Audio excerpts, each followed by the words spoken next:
You will hear a number of different recordings, and you will have to answer questions on what you hear. There will be time for you to read the instructions and questions, and you will have a chance to check your work. All the recordings will be played once only. The test is in 4 sections. At the end of the test, you will be given 10 minutes to transfer your answers to an answer sheet. Now turn to Section 1.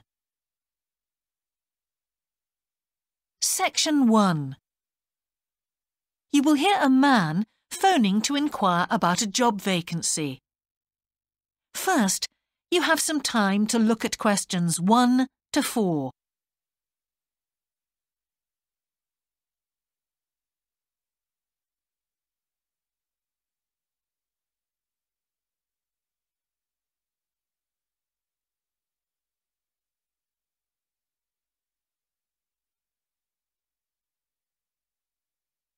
You will see that there is an example that has been done for you.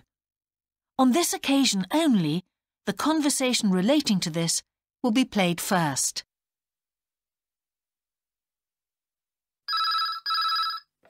Good evening, King's Restaurant.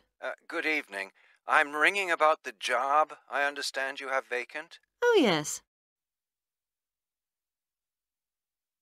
The job vacancy is at a restaurant, so a restaurant has been written in the space. Now we shall begin. You should answer the questions as you listen, because you will not hear the recording a second time. Listen carefully and answer questions 1 to 4.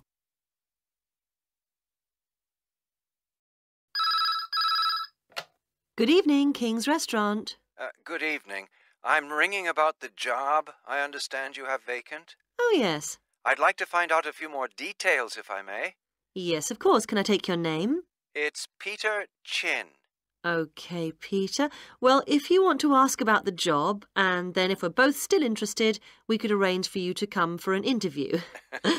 Great, thanks. I'm afraid I missed the advert for the job, but heard about it from a friend. That's no problem at all. What would you like to know?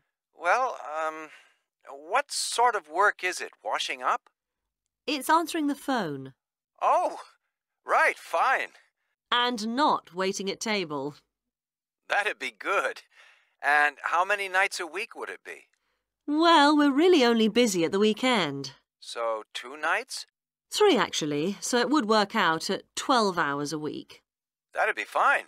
It wouldn't interfere with my studies. Are you at the university? Yes, first-year physics student. Oh, right. And because I'm not an EU national, would I need a work permit? Yes, you would. Just get your tutor to sign it. That wouldn't be a problem if I were to get the job. Where exactly is the restaurant? Well, we have 2 branches. The one we're recruiting for is in Hillsdon Road. I don't know that. How do you spell it, please? It's HILLSDUNNE Road. Got that. Thanks. Is it near a bus stop? Yes, the nearest one would probably be just beside the library. Oh, yes, I know it. That'd be fine for me. And could I ask about the pay? We're offering £4.45 an hour. That's very good. My last job was £3.95 an hour. Before you hear the rest of the conversation, you have some time to look at questions 5 to 10.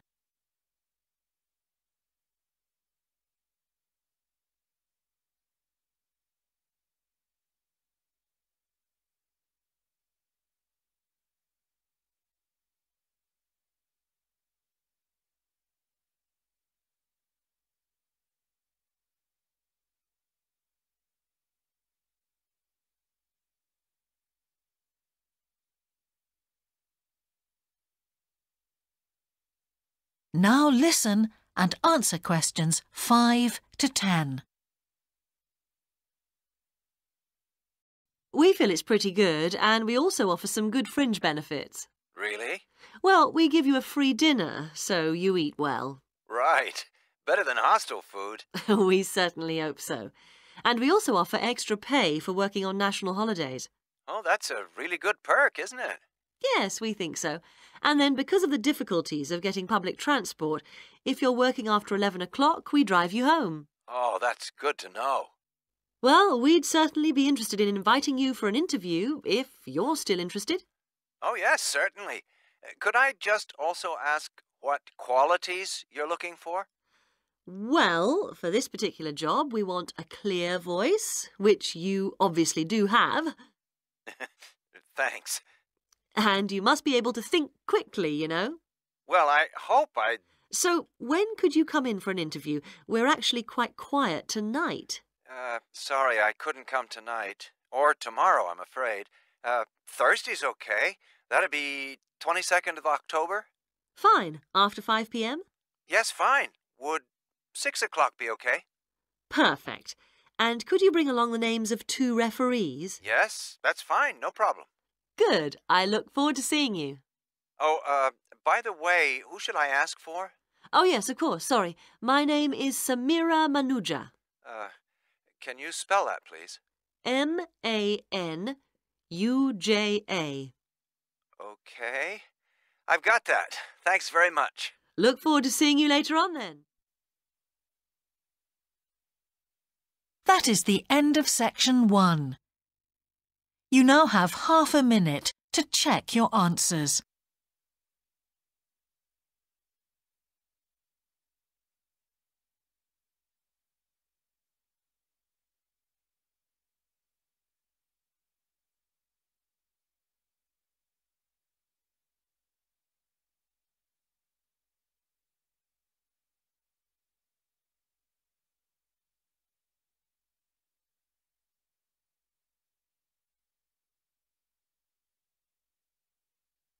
Now turn to section 2.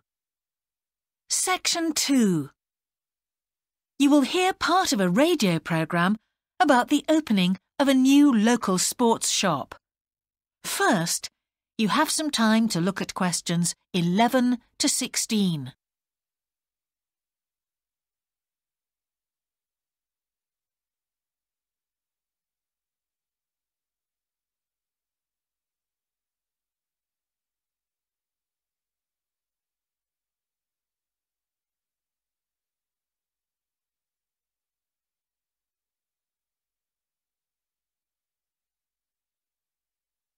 Now listen carefully and answer questions 11 to 16. Now we go to Jane, who is going to tell us about what's happening in town this weekend. Right, thanks, Andrew. And now on to what's new. And do we really need yet another sports shop in Bradcaster? Well, most of you probably know Sports World, the branch of a Danish sports goods company that opened a few years ago. It's attracted a lot of custom, and so the company has now decided to open another branch in the area. It's going to be in the shopping centre to the west of Bradcaster, so that will be good news for all of you who found the original shop in the north of the town hard to get to. I was invited to a special preview, and I can promise you, this is the ultimate in sports retailing. The whole place has been given a new minimalist look with the company's signature colours of black and red. The first 3 floors have a huge range of sports clothing as well as equipment. And on the top floor, there's a cafe and a book and DVD section.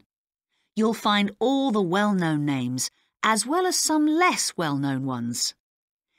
If they haven't got exactly what you want in stock, they promise to get it for you in 10 days. Unlike the other store, where it can take up to 14 days.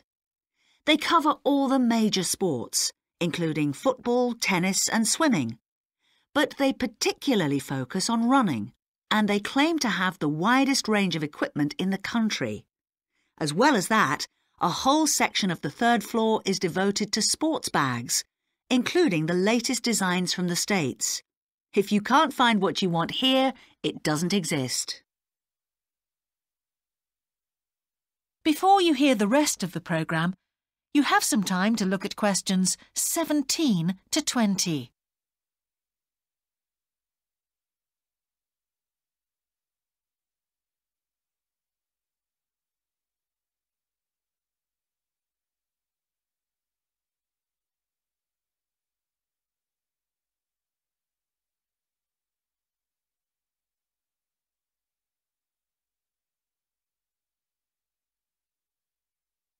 Now listen and answer questions 17 to 20.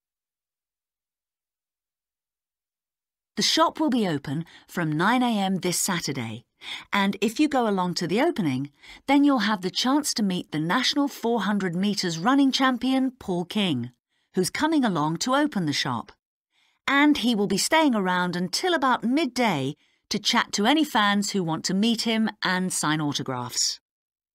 Then there will be a whole range of special attractions all weekend. There will be free tickets for local sporting events for the first 50 customers, and also a special competition open to all. Just answer 15 out of 20 sports questions correctly to win a signed copy of Paul King's DVD, Spring Tips, while the first person to get all the questions correct gets a year's free membership of the Bradcaster Gym. All entrants will receive a special sports calendar with details of all Bradcaster fixtures in the coming year. One of the special opening offers is a fitness test, a complete review of your cardiac fitness and muscle tone, actually done in the shop by qualified staff. This would normally cost £30, but is available at half price for this month only. There are only a limited number of places available for this, so to make a booking, phone 560 341. In addition, if you open an account, you get lots more special offers, including the chance to try out equipment at special open evenings. That is the end of section 2. You now have half a minute to check your answers.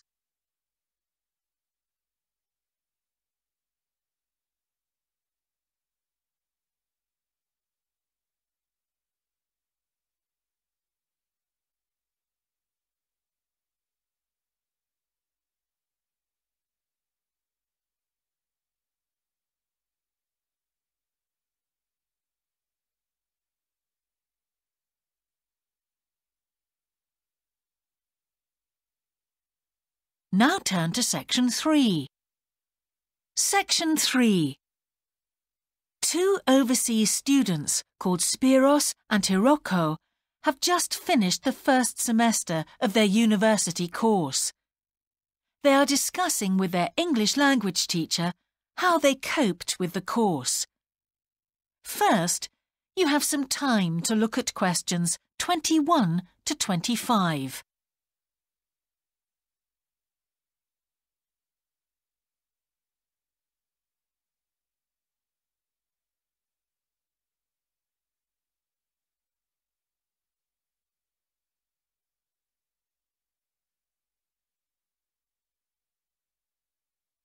Now listen carefully and answer questions 21 to 25.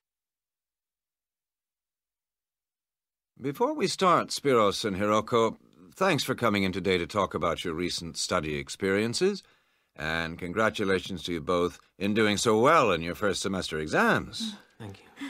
I'd like to discuss with you the value of the English for Academic Purposes course you did here last year before starting your university course. Spiros, if I could start with you, what parts of the program have now proved to be particularly valuable to you? I think that having to do a seminar presentation really helped me. For example, a couple of weeks ago in our marketing subject, when it was my turn to give a presentation, I felt quite confident. Of course, I was still nervous, but because I had done one before, I knew what to expect. Also, I know I was well prepared, and I had practiced my timing. In fact, I think that in relation to some of the other people in my group, I did quite a good job, because my overall style was quite professional. What about you, Hiroko? That's interesting. In my group, I was really surprised by the way the students did their presentations. They just read their notes aloud. Can you believe that? They didn't worry about their presentation style or keeping eye contact with their audience. And I remember that these things were really stressed to us in the course here. So, how did you approach your presentation, Hiroko? Well, to speak frankly, I read my notes too. At the time, it was a relief to do it this way, but actually, when I had finished, I didn't feel any real sense of satisfaction. I didn't feel positive about the experience at all. That's a pity. You know, although I was pleased with my presentation, I am not so pleased with my actual performance right now in the tutorials. During the whole semester, I've not said anything in our tutorial discussions. Not a word. Really, Spiros? Why's that? Do the other students talk too much? It's partly that, but it's mostly because I have had no confidence to speak out. Their style of speaking is so different. It's not the style we were used to during the course.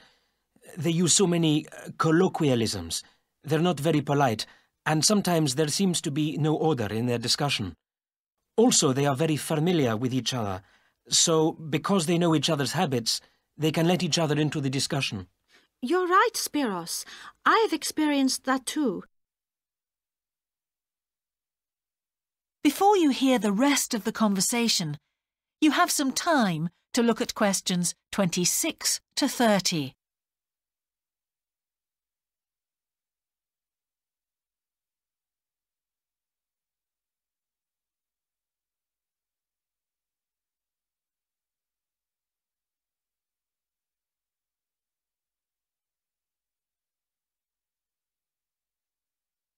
Now listen and answer questions 26 to 30. For most of this semester, I've said absolutely nothing in tutorials. But recently, I've been trying to speak up more, and I just jump in. And I've noticed an interesting thing. I've noticed that if they thought my point was interesting or new, then the next time they actually asked for my opinion. And then it was much easier for me to be part of the discussion. Oh, that's great, Hiroko. I hope that happens for me next semester. I'll have to work hard to find some interesting points. What helped you to find these ideas? I think that one thing that helped me with this was the reading. I've had to do so much reading this semester just to help me make sense of the lectures. At first, I couldn't understand what the lectures were talking about, so I had to turn to the books and journals. Every night I read for hours, using the lists of references that were given, and I made pages of notes. At breakfast, I read and read my notes again. This habit has helped me to follow the ideas in the lectures, and it's also given me some ideas to use in the tutorials. But I did so much reading anyway. I don't think there's any time left over for anything extra. My reading speed is still quite slow, though I'm much better at dealing with vocabulary than I used to be. What else do you think we could add to the course program to help with this reading problem? There's not really anything because it's my problem. I remember we were given long articles to read. We didn't like that, but now I realize that reading those long articles was good preparation for the things I need to read now. Also, in class, we regularly had speed reading tasks to do, and we kept a record of our reading speed, so the teachers were encouraging us to work on that. That's true, Spiros, but what we read could have been different. Sometimes in the English class, I felt frustrated when I had to read articles about the environment or health or education, because I wanted to concentrate on my own field, but we didn't read anything about engineering. So I think I wasted some time learning vocabulary I didn't need. But surely the strategies you were taught for dealing with that vocabulary were helpful? Yes, but psychologically speaking, I would have felt much better working on reading from my own field. What do you think, Spiros? Oh, I agree. That would have helped my confidence too, and I would have been more motivated. It was good, though, that we could work on our own topics when we wrote the research assignments. Okay, let's move on to writing now. That is the end of section 3.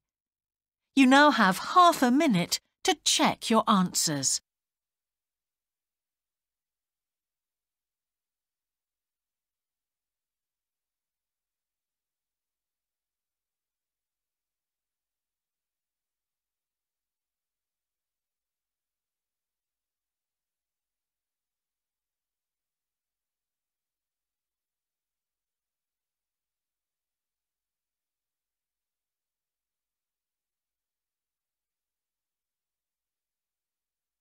Now turn to Section 4. Section 4. You will hear part of a lecture about a problem related to the behaviour of certain sea creatures. First, you have some time to look at questions 31 to 40.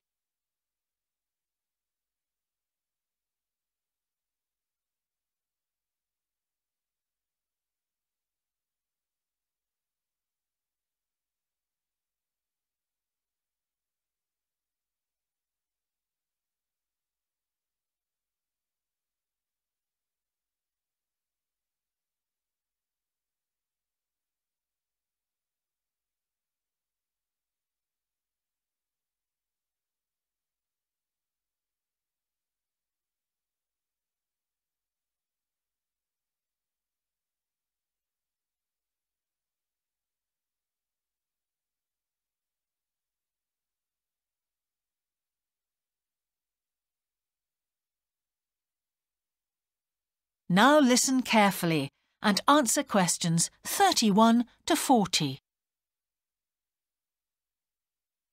Good afternoon, everyone.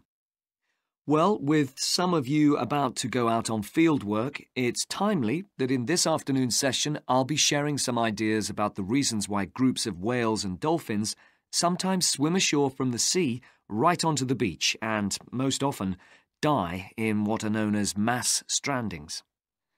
Unfortunately, this type of event is a frequent occurrence in some of the locations that you'll be travelling to, where sometimes the tide goes out suddenly, confusing the animals. However, there are many other theories about the causes of mass strandings. The first is that the behaviour is linked to parasites. It's often found that stranded animals were infested with large numbers of parasites. For instance, a type of worm is commonly found in the ears of dead whales. Since marine animals rely heavily on their hearing to navigate, this type of infestation has the potential to be very harmful. Another theory is related to toxins, or poisons. These have also been found to contribute to the death of many marine animals. Many toxins, as I'm sure you're aware, originate from plants or animals. The whale ingests these toxins in its normal feeding behaviour, but whether these poisons directly or indirectly lead to stranding and death seems to depend upon the toxin involved. In 1988, for example, 14 humpback whales examined after stranding along the beaches of Cape Cod were found to have been poisoned after eating tuna that contained saxitoxin, the same toxin that can be fatal in humans.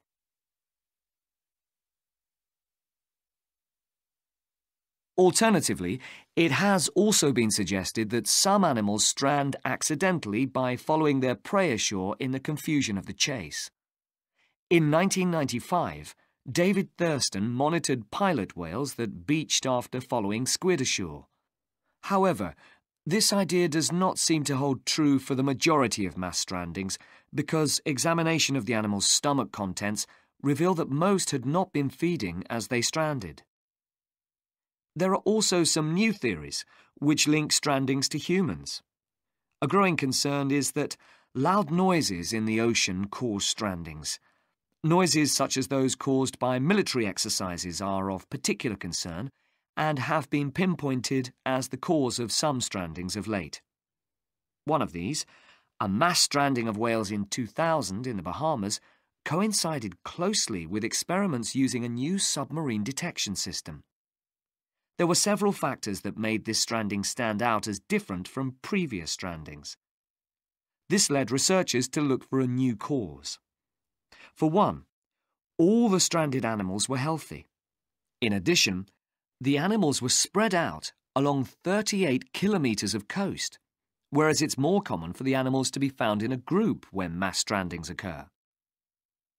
A final theory is related to group behaviour and suggests that sea mammals cannot distinguish between sick and healthy leaders and will follow sick leaders, even to an inevitable death.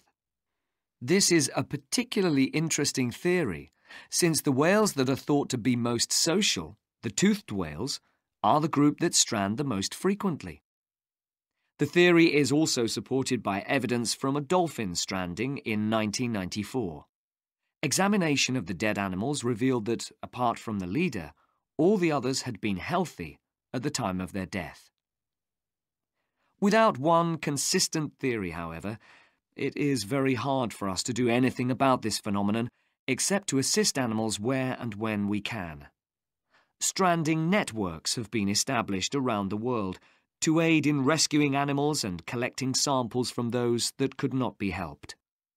I recommend John Connor's Marine Mammals Ashore as an excellent starting point if you're interested in finding out more about these networks or establishing one yourself. That is the end of section 4.